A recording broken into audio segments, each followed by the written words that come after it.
Good morning বন্ধুরা, তোমরা সবাই কেমন আছো? আমরা তো খুবই ভালো আছি। আর সকাল সকাল আমি, হাজব্যান্ড, ছেলে বেরিয়ে পড়ছি মার্কেটে যাব। তার জন্য দাদার দোকানে ফার্স্টে চলে এসেছি। এখান থেকে বাইক নিয়ে যাব।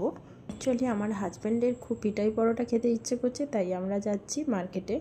আমার শ্বশুরবাড়ি হচ্ছে বর্ধমান, আর আমার হাজব্যান্ড পড়তে থাকতো ময়নাতে। ও ওখানে খুব পিঠাই পরোটা খেত, সেইটা ইচ্ছে করছে যে মেদিনীপুরে পিঠাই পরোটা খাবে। আর এই দিনটা ছিল ভাইফোঁটার দিন, তাই রাস্তায় খুব ভিড় ছিল।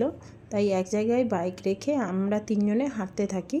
কিন্তু দুঃখের বিষয় হচ্ছে ওই দিন এতটা মিষ্টি দোকানে ভিড় ছিল যে পিঠাই পরোটা হয়নি। তাই আমরা ঘুরে ঘুরে এরকম ছোট মাছ আর কাঁকড়া দেখছিলাম কিনবো বলে। শেষ পর্যন্ত আমরা কাঁকড়া নিয়ে নিই। তারপর আমরা ভাবি ডাব খাবো, কিন্তু ছোট ছোট ডাবগুলোর এমন দাম বলছিল, তাই আমরা বাড়ির পথে রওনা দিই। কিন্তু কিছুটা যাওয়ার পরে দেখি ছেলের পায়ে জুতো নেই, তাই আবার ফিরে আসি।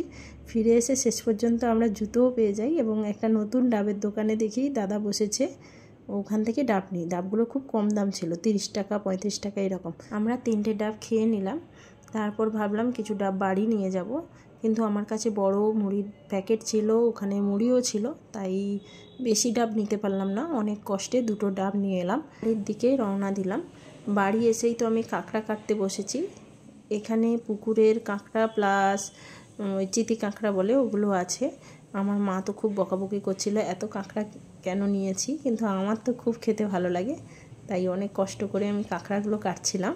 কাঁকড়া কাটা শেষ করে স্নান টান সেরে একটু শাড়ি পরে বসে গেছি দাদাকে ফোঁটা দিতে। আর আমার দাদা মেয়ে দেবে তার ভাই আর আমার ছেলেকে ফোঁটা। ভাই ফোঁটা শেষ হয়ে গেলে বৌদি দাদা সবাই মিলে বৌদির বোনের বাড়ি যাবে। তো আজকে তাই আমাদের বাড়িতে কোনো অ্যারেঞ্জমেন্ট ছিল না, কারণ বাচ্চারা 2 জায়গায় খেলে শরীর খারাপ হয়ে যাবে। তাই আমাদের আগের দিন সব কিছু অ্যারেঞ্জমেন্ট আমরা করে নিয়েছিলাম। দেখো আমার দাদার মেয়ে দাদার ভাইকে ফোঁটা দিচ্ছে। ওই দিন আমরা কলকাতা ফিরবো, আর আমার মায়েরও রান্না হয়ে গেছে, তাই ভাবলাম ভাত খেয়ে নিই। ভাত খেয়ে যখন আমি বাসনগুলো ধুতে গেছি, দেখো মাছগুলো ছুটে এসেছে খাওয়ার জন্য, আর আমি ওদেরকে ভাত দিচ্ছিলাম আর হাজব্যান্ডকে বলছিলাম একটা ভিডিও করো। এরপর মা আর আমি চলে যাই বাগানে। আজকে আমরা কলকাতা ফিরবো, তাই অনেক কিছু জিনিস বাড়ি থেকে নিয়ে আসবো। বাড়ির জিনিসের টেস্টই আলাদা। প্রথমে মা আর আমি চলে যাই কচু খুলতে। মা কচু খুলছিল, ছাড়িয়েও দিচ্ছিল, আমিও খুলছিলাম। এতগুলো কচু আমাদের হয়ে গেছে, তাই আর নেব না। এরপর চলে যাই পুঁই বাগানে। ওখানে দেখো পুঁই গাছগুলোতে অনেক বিটুলিও হয়েছে। ওখান থেকে তাড়াতাড়ি করে আমি কিছু পুঁই শাক কেটে নিচ্ছিলাম, আর এই পুঁই শাকটা দেখো কত বড় হয়েছে। এরপর আমি চলে যাই কলা বাগানে। এখানে হনুমানের খুব অত্যাচার, তাই কলাগুলোকে এইভাবে বেঁধে রেখেছে। আমি ভাবলাম কলাগুলো পেকে গেছে, কিন্তু পাকেনি। ওখান থেকে কিছু কলা কেটে নিচ্ছিলাম। কাটতে কাটতে দেখো আমি বোকামি করে ওই পাতাটা কেটে দিয়েছি, তাই আমার গায়ে আঠা পড়ছিল খুব। কলাগুলো একটু কাঁচা আছে, এগুলো কিছু একটা জড়িয়ে রেখে দিলে পেকে যাবে। আমরা শহরের দিকে তো এইসব পিওর জিনিসটা পাই না। আমরা যে সব কলাগুলো খাই ওগুলোতে মেডিসিন লাগিয়ে পাকানো, আর এগুলো বাড়ির, এগুলোকে সুন্দর আমরা তো কোনো কিছু জড়িয়ে পাকাতে পারি, তো পিওর জিনিসটা পাওয়া যায়। এই কলাগুলো আমার কাটা হয়ে গেছে, আর আমি অন্য গাছে উঠে পড়ছি সিঁড়ি লাগিয়ে। এগুলো হচ্ছে কাঁচকলা, এই কলাগুলো কাটবো। আর এখানে আমার দাদার ছেলে ভিডিও করে দিচ্ছিল। যে কদিন আমি আমার বাবার বাড়ি বা শ্বশুর বাড়ি যাই খুবই এনজয় করি। তোমাদের কার কার এরকম গ্রামের পরিবেশ ভালো লাগে অবশ্যই কমেন্ট করে জানাবে। তোমাদের সাথে কথা বলতে বলতে দেখো আমি কতগুলো কলা পেড়ে নিয়েছি।